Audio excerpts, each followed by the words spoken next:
இந்திய பங்குச்சந்தைகள் கடும் சரிவுடன் நிறைவடைந்திருக்கின்றன.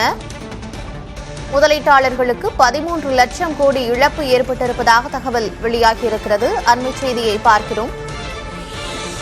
மும்பை பங்குச்சந்தை குறியீட்டின் சென்செக்ஸ் 2467 புள்ளிகள் சரிந்தது. தேசிய பங்குச்சந்தை குறியீட்டில் நிப்டி 776 புள்ளிகள் சரிந்திருக்கிறது. பங்குச்சந்தைகள் கடும் சரிவுடன் நிறைவு பெற்றிருக்கின்றன.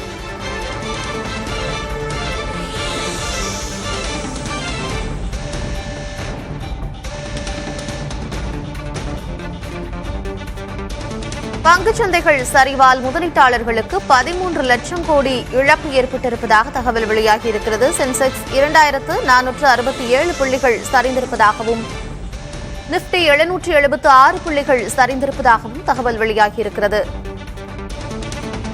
விவரங்களோடு இணைந்திருக்கிறார் செய்தியாளர் ரியாஸ்.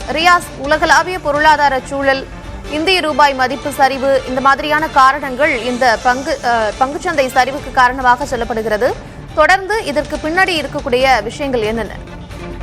கார்த்திகா, இன்று இந்திய பங்குச்சந்தை மிகப்பெரிய சரிவுக்கு உள்ளாகி இருக்கிறது. சொல்ல போனால் இவ்வாண்டில் ஏற்பட்ட மிக மோசமான சரிவு இன்றைய தினம். குறிப்பாக சென்செக்ஸ் 2500 புள்ளிகளும் நிப்டி 775 புள்ளிகளும் சரிந்திருக்கிறது. தலா 3.3% சரிவு. இந்த 3.3% சமீப நாட்களில் ஏற்படாத ஒரு சரிவு. இன்று ஒரே நாளில் முதலீட்டாளர்களுக்கு ரூபாய் 13 லட்சம் கோடி இழப்பு ஏற்பட்டிருக்கிறது. கார்த்திகா, இந்த சரிவுக்கு 3 காரணங்கள் மிக முக்கியமானதாக கூறப்படுகிறது. முதல் காரணம், மேற்காசிய போர் சூழல் தீவிரமடைந்து வருகிறது. இன்னும் சொல்ல போனால் இன்று ஈரானுடைய மிக முக்கியமான எரிவாயு கட்டமைப்பும் கத்தாருடைய மிக முக்கியமான எரிவாயு கட்டமைப்பும் தகர்க்கப்பட்டிருக்கிறது. இந்த தாக்குதல் சர்வதேச அளவில் ஒரு எரிசக்தி நெருக்கடியை ஏற்படுத்தியிருக்கிறது. ஏற்கனவே இந்த போரின் காரணமாக கச்சா எண்ணெய் விநியோகம் தடைபட்டிருக்கிறது. இந்த சூழலில் மிக முக்கியமான எரிவாயு கட்டமைப்புகள் தாக்கப்பட்டிருப்பது உலகளாவிய அளவில் ஒரு எரிசக்தி நெருக்கடியை தீவிரப்படுத்தியிருக்கிறது. இது முதல் காரணம். இரண்டாவது காரணம், இந்திய பங்குச்சந்தையை பொறுத்தவரையில் HDFC வங்கியுடைய பகுதி நேர தலைவர் இன்று ராஜினாமா செய்திருக்கிறார். அவர் தன்னுடைய ராஜினாமா கடிதத்தில் மிக முக்கியமான ஒரு விஷயத்தை சுட்டிக்காட்டியிருக்கிறார். அதாவது வங்கியுடைய செயல்பாடு தன்னுடைய அறநெறிக்கு முரணாக இருக்கிறது. இந்த கடிதம் இந்திய பங்குச்சந்தையில் முதலீட்டாளர் மத்தியில் ஒரு பதற்றத்தை ஏற்படுத்திவிட்டது.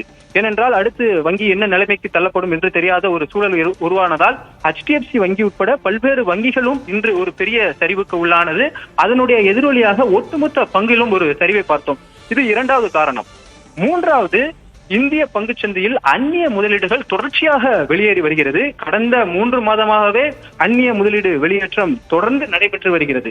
இன்று அமெரிக்க மத்திய வங்கி அதனுடைய வட்டி விகிதத்தில் எந்த மாற்றத்தையும் அறிவிக்கவில்லை. இதனுடைய நீட்சியாக இன்றைய தினம் அதிக அளவில் அந்நிய முதலீடு இந்திய பங்குச்சந்தையிலிருந்து வெளியேறிக்கிறது. இந்த காரணங்கள் தான் இன்று இந்திய பங்குச்சந்தையில் மிகப்பெரிய சரிவுக்கு மிக முக்கிய காரணமாக அமைந்திருக்கிறது. கார்த்திகா, மிக முக்கியமான 3 காரணங்களை முன் வச்சிருக்கிறீங்க ரியாஸ். விவரங்களை வழங்கியமைக்கு நன்றி.